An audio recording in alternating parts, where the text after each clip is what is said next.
You can't be interested and you can't be obsessed. Interested is a hobby. Kobe Bryant was not interested in winning championships. He was obsessed. And obsession comes in the small details that nobody pays attention to. And I have a saying, interested people watch obsessed people change the world. When I seen that Bentley at the boxing gym and I seen that diamond Rolex, I said, I want that. And I knew what it took. So I know when my opponent is asleep, I'm out there at 4 or 5 in the morning, chopping trees, working, to this day. Because I can retire today. I'm well off, very comfortable. But I got the will to win. When you're passionate, everybody cheers you on. They're stoked for you. Oh, you found your passion? Awesome. Follow your passion. Live with passion. Be passionate. Chase your passions. Everything. Like passion. Passion's good. Like the world's gonna be like, yay, passion. Right? When you're obsessed, they're like, why you gotta be so crazy? Why can't you be satisfied? Why do you always gotta get things so perfect?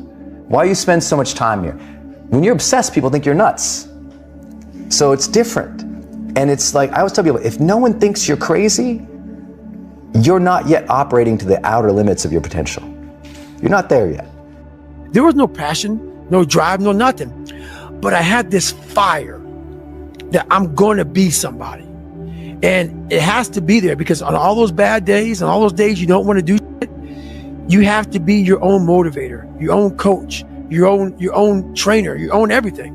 And what that means is you may have failed miserably yesterday, but you come to work, people are like, man, you just lost everything. How the hell are you just fucking damn motivated? Because this is what it takes. I'm not talented. It was life and death. Either you live or you die. Which one do you want, Tom? That was the decision. In the corporate life and in the gym. But if you want something bad enough, you can't let anybody tell you you can't do something. I'll repeat that. If you want something bad enough, you can't let anybody tell you you can't do something, not even yourself. A lot of days I'm like, oh, you can't do this, Tom. Bullshit! Let me show you. I mean, I would have arguments with myself. I could do it. People doubted me. I doubted myself sometimes too. But you know what? I watched Arnold fall down. Nobody remembers when he fell down. Arnold wasn't the glorified winner as he was in the first 70 through 75. He got up and became a famous film star. He became governor. He kept getting up and getting up. I saw Trump do the same thing. I saw a lot of these guys I admired in business do it. And that's what it takes. To do anything successfully in life, you've got to want it as bad as you want to breathe. And if you want it that bad, if you're willing to give it that much, you get a big piece of what you want. And life and dreams do come true. Anything you want can happen, become a reality. I believe that sincerely, and I'll die on that thought. I became the most obsessed person on the planet Earth. And I was basically, I had to invent a guy that didn't exist. I had to invent a guy that can take any pain, any suffering, any kind of judgment, be called whatever the fuck in the world, and be able to stand in the room and say, go fuck yourself. I had to build this callous mind, and I built it through suffering. I built it through downright fucking just crushing myself. If it was raining outside at 3 o'clock in the morning, if it was snowing, the first instinct is don't go out there and do shit. My instinct was, we gotta fucking go out there. Anything that was fucking horrible in my life that I would normally say no, that was inhumane to most people.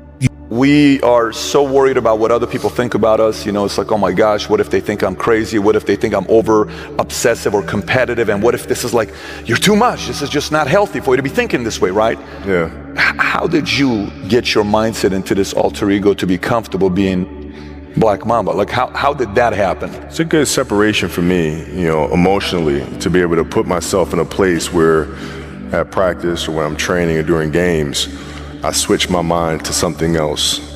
I switch my mode into something else. It's go time, right? So that was my mental switch. It was like an actor getting ready for a film. You gotta put yourself in that cage. When you're in that cage, you are that character. And then when you leave there, it's something completely different. But when I'm in that cage, bro, don't fucking touch me. Don't talk to me. How bad do you want this? If it's as bad as you want to live or breathe or sleep, whatever the hell it may be, I can work with you. But a lot of people, most people don't want it that badly, which is why they always ask the question, man, how did you get to where you are? You know how to do it. You know exactly how to be you or how to be me. You don't want to do it. So I can't make you do it, and nor do I have the time or energy to force you into that place that I know you have to be to do it. There's no luck in this game, man. It may be a little bit of luck, but the luck happens after you bust your ass and you put yourself in that lucky situation. Luck doesn't happen. You put yourself in that situation where luck might fucking happen. Here's to the crazy ones, the misfits, the rebels, the troublemakers, the round pegs in the square holes, the ones who see things differently. They're not fond of rules, and they have no respect for the status quo. You can quote them, disagree with them, glorify or vilify them. About the only thing you can't do is ignore them, because they change things. They push the human race forward. While some may see them as the crazy ones, we see genius. Because the people who are crazy enough to think they can change the world are the ones who do. How bad do you want it? There's two options. To continue forward, pushing upward. And if you do, that dream is given birth, and forever you will live in the reality of it. If you stop, quit, throw in the towel, I promise you there's no distance you can travel far enough to ever find that dream again. For it is dead. And in its death, it's replaced by regret. How hard are you really working? I don't know about you, but I don't encounter many people who are completely committed to their craft. In our society where it is very unpopular to have a sickening, completely committed, dedicated work ethic, it's not the norm. I believe people who think this way don't know what it's like to push yourself to the limits, don't know what it's like to work your absolute best, give everything you have, sacrifice, commit, work hard, and that feeling of growth, of progress, of even reaching a milestone in your journey. How amazing that feels. If you want to be great, you want to be the baddest motherfucker ever at what you do, you're going to be misunderstood by everybody because you're going to be so fucking obsessed and so driven to get there. That's what it takes. It takes every second of your fucking life. Anybody says balance? Yeah, balance is important for a lot of fucking people. It is. But if you want to go to that edge where people do not like you, don't understand you, question everything you fucking do, you've arrived. When you are misunderstood to the point where people think you're psycho and you're nuts and you're this and that, why are you in the fucking gym at 1 o'clock in the fucking morning? You just got through doing an op for 13, 14 hours at the Ranger School, man, at the gym. What's wrong? You will never understand what is wrong. Have it or you don't. That sounds like excuses to me. I mean, you got to figure it out. Right? If you really have an obsession to figure it out, you will figure it out, right? And every puzzle is constructed differently. Right? AI's situation when he came into the league was different than mine. Mike's situation in Chicago was different than mine, right? Everybody has a different puzzle, man. You just got to figure out your own puzzle. It's interesting to think about like the sliding doors of like if you stay at Charlotte, right. Or if you know what I mean. Right. Why do that much? Why go that far? Why try to become everything? That's a good question, why? And you're the only one personally that can answer that question for yourself. One of the big thrusts for success is to come up with a strong enough why. And if the why is powerful, the how is easy. If the vision isn't clear, the old prophet said, without a vision we die, without a vision we perish, without a dream we're nothing. There has to be something. This is what I'm talking about now, because this isn't a hack. This has to be in you. Something in you has to wake up. And usually the only person that can wake it up is you. Sometimes you can read a David Goggins book because I was all this shit and then a lot more of fuck up. But if you don't have a little flame, just barely, you're done. I can't light it for you. And that's the harsh reality of this life that I want to get across so fucking bad. You can watch me, you can watch you can watch fucking Rogan and Cameron Haynes, all these motherfuckers. You can go to Tony Robbins's fucking bullshit, all this shit. Do all this shit. If you could keep going back and keep spending money and spending money and spending money with no results.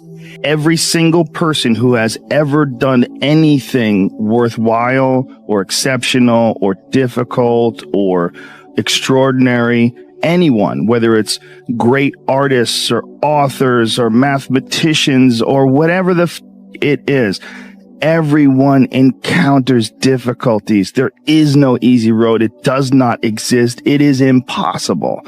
Everyone has issues.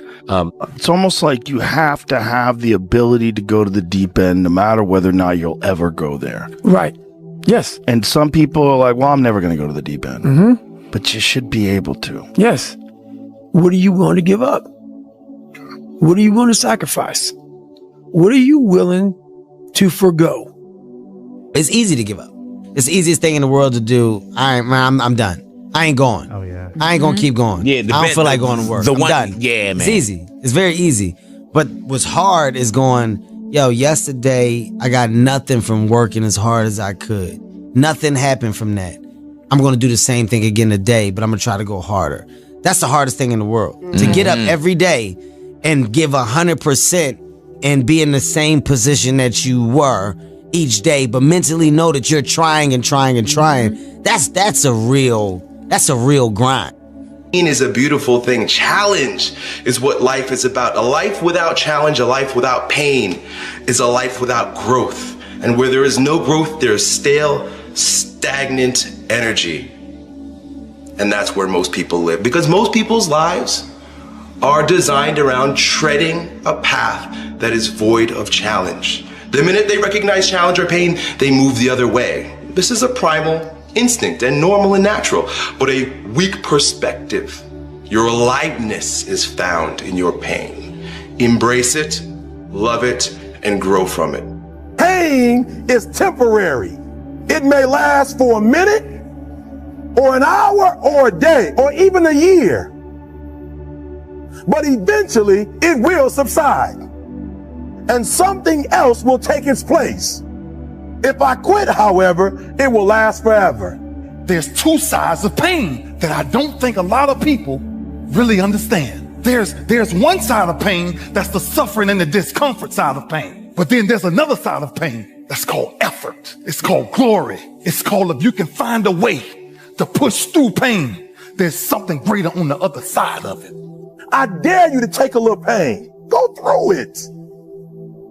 You ain't gonna die. At the end of pain is success. You're not gonna die because you're feeling a little pain. The truth in front of you is it sucks. It's painful. It's fucking mind-numbing. Because this is what it takes. Creating another voice and sometimes going at it alone. All the time going at it alone because no one's gonna believe in you. And that's that. Be the guy who embraces the ugly, the miserable. Be the guy who embraces hard work, the grind. Don't be afraid of being hurt. Don't be afraid of sacrificing some blood. Through pain enough, and there's glory on the other side of it. But you gotta get through it. And sometimes getting through it is coming out your comfort zone. The individual who is willing to endure more pain, more suffering, more obstacles, more setbacks, more failure will win in the end. It is that simple. Man up. Take it on the chin. Just like your ancestors did. This is what you were born for. This is what you were born to do. And listen, the better you get, the easier it gets. See, right now, the phase you're in is called growing pains. And what you don't even realize is that the game is trying to test you right now, trying to see how bad you want it. You think the game gonna reward people who can't handle hardship and adversity? Nah, that's not how it works. The grind ain't meant to be easy. That's why you're gonna appreciate it so much when you get through it. told myself I couldn't quit. I told myself this was gonna happen. This is destiny. Whatever is really burning in your heart, you gotta really believe in yourself. Even when nobody else won't, you gotta believe in yourself and say, I'm not stopping. And I told myself I'd die before I stopped. The more that you're able to let go and not fear about stuff, the more enjoyable you'll find it. So the thing that is making you better is the thing which is making you feel pain. And this is a perennial balance. Go do something. Do the best thing that you can think of. Put the best plan you have into practice. It's not going to be perfect, and it will change along the way. But it will change partly because you become disciplined pursuing the path. And as you become disciplined, you become wiser. And as you become wiser, you become able to formulate better and better plans. We're not on this stage just because of talent or ability. We're up here because of 4 a.m. We're up here because of 2-a-days or 5-a-days. We're up here because we had a dream and let nothing stand in our way. If anything tried to bring us down, we used it to make us stronger. We were never satisfied, never finished, will never be retired. My high school English teacher, Mr. Fisk, he had this beautiful quote, and it read, "Rest at the end, not in the middle." And I took that to heart.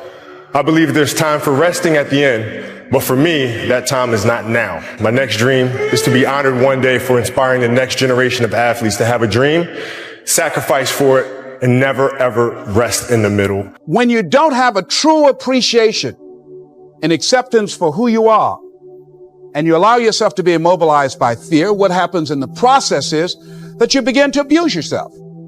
You begin to sabotage your life. You begin to sabotage your dreams. You begin to unconsciously work against yourself. You become your own worst enemy. So what do you do about that? Well, you begin to realize that your dream and your gifts have so much meaning and so much value for you till your hunger for them will begin to push you past the fear. Your hunger to have them will give you a special drive. So what kinds of things, what kinds of thoughts are you feeding your consciousness? What kind of things are you putting in your mind that will enable you to either move forward or to justify why you're staying where you are? I don't want nothing from you but for you to leave this room and know what you want. What do you want in your marriage? What do you want with your son and your daughter? What do you want in your health? What do you want financially? Like, how do you want to live? Stop just waking up like an accident. What do you want? And then once you find out what you want, spend the rest of your natural life waking up and going after it. One day I made a decision that enough is enough. I'm tired of being average. I'm tired. I made a decision. Enough is enough. It's showtime. Now, like I was telling you before, if you want to be ordinary, you ain't even got to listen to me. Just go on about your business. If you think ordinary's cool, ain't no problem. It's some really, really wonderful ordinary people. But if you are sitting in this room and you have extraordinary aspirations, then you're going to have to do extra.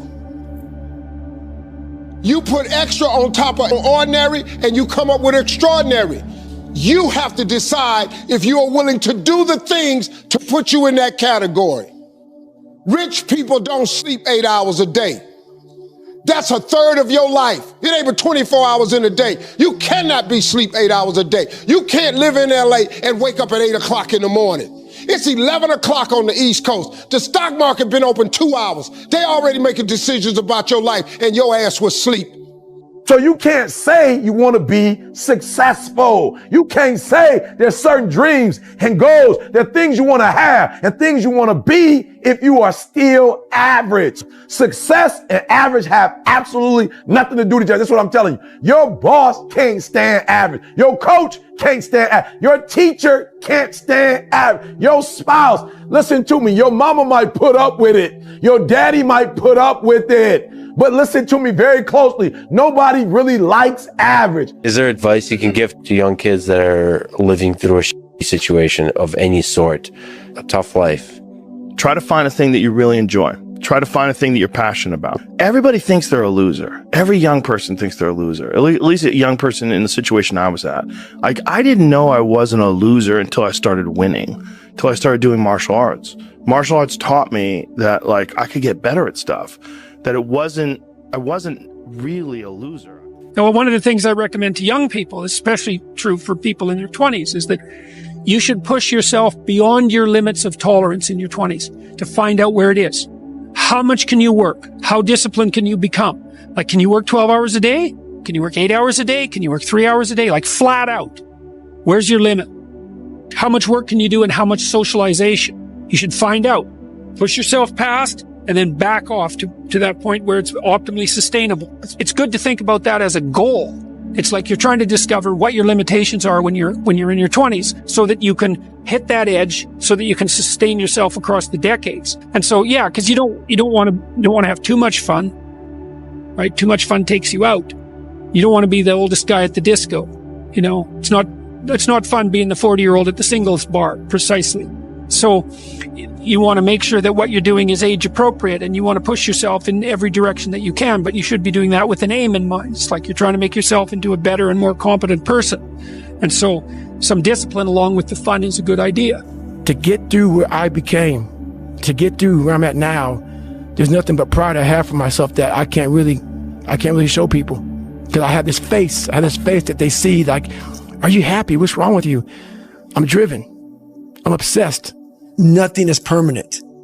Nothing is permanent. And a lot of times you have to learn to perform without motivation. You have to learn to perform without purpose. You have to learn to perform a lot of different things. And that's what people think. They think I need to have this motivation to work out, to study, to be better. So if they don't have it, they just don't do it.